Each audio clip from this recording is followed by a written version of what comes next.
मध्य प्रदेश में राहुल गांधी का दौरा है। राहुल गांधी पचमढ़ी में 2 दिन रुकने वाले हैं और 2 दिन की इस ट्रेनिंग में जिला अध्यक्षों के साथ संवाद होगा, उनके परिजनों के साथ मुलाकात होगी। इसके साथ ही मध्य प्रदेश में आगामी समय में कांग्रेस कितना अपने आप को मजबूत कर पाती है, इन तमाम विषयों पर चर्चा होगी। मध्य प्रदेश कांग्रेस खुद को जमीन स्तर पर मजबूत करने के लिए जिला अध्यक्षों को ट्रेनिंग दे रही है, जिसके जरिए कांग्रेस के आलाकमान और खासतौर पे लोकसभा में नेता प्रतिपक्ष राहुल गांधी पचमढ़ी पहुंचे हैं, जो 2 दिन तक पचमढ़ी में रहेंगे। पचमढ़ी में रविशंकर भवन में एमपी कांग्रेस के चुनिंदा नेताओं से मुलाकात करेंगे। इसके बाद होटल हाईलैंड में जिला अध्यक्षों के साथ प्रशिक्षण शिविर में एक सत्र को संबोधित करेंगे। खास बात यह है कि राहुल अपने एमपी दौरे से पहले सरकार पर निशाना साधा। उन्होंने सोशल मीडिया अकाउंट एक्स पर पोस्ट किया है, जिसमें उन्होंने श्योपुर के विजयपुर में बच्चों को रद्दी पेपर में मिड डे मील खाने वाला वीडियो पोस्ट किया। उन्होंने लिखा, ये वही मासूम है जिनके सपनों पर देश का भविष्य टिका है और इन्हें इज्जत की थाली भी नसीब नहीं। बहरहाल राहुल गांधी के इस दौरे और ट्रेनिंग के बाद देखना दिलचस्प होगा कांग्रेस किस तरीके से संगठन के रूप में मजबूत होती है, क्योंकि जिला अध्यक्षों को खासतौर पर निर्देश दिए गए हैं कि वो अपने संगठन के साथ साथ जिले में सभी कार्यकर्ताओं को एकजुट रखें, जिससे कि कांग्रेस का एक बेहतर तरीके से कैडर मजबूत हो सके। बहरहाल अब एक जो सबसे महत्वपूर्ण बात है कि जिला अध्यक्ष इस ट्रेनिंग के बाद कितने मैदान में फिट नजर आते हैं, ये देखना दिलचस्प रहेगा। इंदौर में मेट्रो की राह क्लियर होती हुई नजर नहीं आ रही। आए दिन इसकी राह में कोई न कोई नई बाधा आ जाती है। अब छोटा गणपति स्टेशन को लेकर स्थानीय रहवासियों का विरोध सामने आया है। इंदौर में मेट्रो का काम तेजी से चल रहा है, लेकिन इसी बीच कुछ क्षेत्रों में इसका विरोध भी सामने आ रहा है। छोटा गणपति पर प्रस्तावित मेट्रो स्टेशन को लेकर स्थानीय रहवासी और व्यापारियों ने विरोध जताया है। लोगों का कहना है कि यहाँ स्टेशन बनाने की जरूरत नहीं है, क्योंकि बड़ा गणपति पर पहले से ही एक मेट्रो स्टेशन का निर्माण हो रहा है। बता दें कि हाल में ही सॉइल टेस्टिंग के लिए मशीनें और कंटेनर साइट पर रखे गए, जिसके बाद क्षेत्र के रहवासी और व्यापारी विरोध में उतर आए। उनका कहना है कि सिर्फ 500 मीटर की दूरी पर 2 मेट्रो स्टेशन बनाना उचित नहीं है।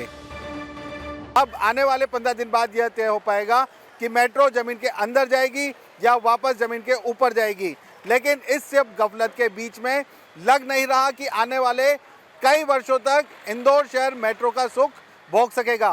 बंटी राजधानी भोपाल में आज सफाई कर्मचारियों ने काम बंद कर दिया है। हालांकि वो ड्यूटी पर तो पहुंचे हैं, लेकिन काम ना करने को लेकर आज उन्होंने ये इस बात को लेकर निश्चित किया है। भोपाल में नगर निगम के सफाई कर्मचारी काम बंद हड़ताल पर हैं। वेतन कटौती के विरोध में नगर निगम के सफाई कर्मचारियों ने काम बंद कर दिया है, जिसके चलते भोपाल शहर की सफाई व्यवस्था पूरे तरीके से ठप हो गई है। शहर में निगम के सफाई कर्मी काम नहीं कर रहे हैं। हड़ताल कर रहे कर्मचारियों का आरोप है कि उन्हें 30 दिन का काम कराने के बदले सिर्फ 15 दिन का वेतन दिया जा रहा है। बता दें कि सफाई कर्मचारियों का यह आंदोलन शासकीय वाहन चालक यंत्रिकी कर्मचारी संघ के बैनर तले हो रहा है। जब तक पूरी सैलरी या पूरा वेतन नहीं दिया जाएगा, तब तक काम नहीं करेंगे। तो ऐसे में सवाल यही कि अगर इस समस्या का जल्द से जल्द समाधान नहीं किया गया, तो राजधानी भोपाल में जो सफाई व्यवस्था है वो चौपट हो जाएगी और साफ सफाई ना होने से जो गंदगी का आलम है वो भी बड़े स्तर पर देखने को मिलेगा। मध्य प्रदेश के बुरहानपुर में डायरिया ने ऐसा प्रकोप फैला दिया है कि यहाँ पर अस्पताल में बेड कम पड़ने लगे हैं।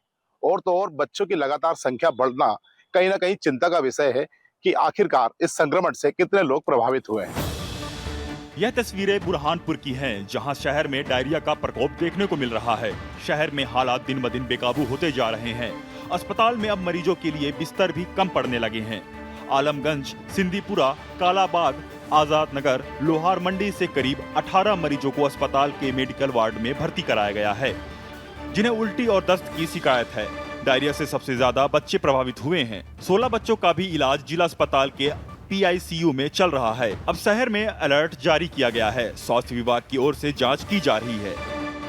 डायरिया के प्रकोप ने बता दिया है कि स्वास्थ्य विभाग की लाचारी और कमजोरी की वजह से ही यह प्रकोप फैला है। जहां पीने का पानी और स्वच्छता का ध्यान रखना जाना चाहिए, वह कहीं ना कहीं इनमें कमी रही है, जिसकी वजह से यह प्रकोप फैला है। अब देखने वाली बात होगी कि स्वास्थ्य विभाग और जिम्मेदार इस दिशा में क्या कदम उठाते हैं, ताकि लोगों को ऐसी बीमारियों की चपेट में आने से रोका जा सके। मध्य प्रदेश में पुलिसकर्मी अनुशासन की राह पर चले, शांत भी रहे और तनाव को दूर करें। इसी को लेकर अब जब ट्रेनिंग होगी उनकी, तो उनको गीता का पाठ अनिवार्य होगा। मध्य प्रदेश पुलिस के प्रशिक्षण विभाग ने अब सभी प्रशिक्षण केंद्रों में भगवत गीता पाठ शुरू करने के निर्देश दिए हैं। रामचरितमानस के बाद अब भगवत गीता पाठ भी अनिवार्य कर दिया गया है। प्रशिक्षण में शामिल नए पुलिस कर्मियों को गीता के पाठ से धार्मिक और नैतिक जीवन जीने की प्रेरणा मिलेगी।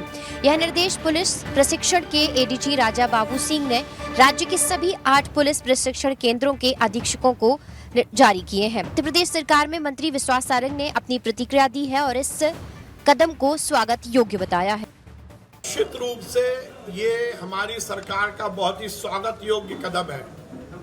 भागवत गीता सार है व्यक्ति के जीवन शैली का।